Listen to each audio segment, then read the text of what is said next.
President Ilham Aliyev and First Lady Mehriban Aliyeva visited the village of Horovlu in the Jabrayil district to inspect the construction of houses and social facilities.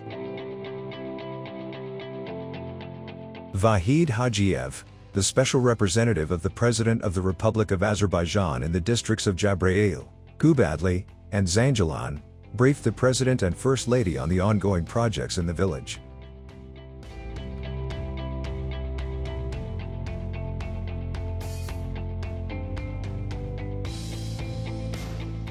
The total planned development area is 248 hectares, with prospect of housing 3,470 people, 867 families, in this village. In the first phase, masonry work of 334 individual houses has been completed, with exterior and interior finishing work currently in progress to accommodate 1,395 residents relocating to Horovlu. The houses feature 2, 3, 4, and 5 rooms.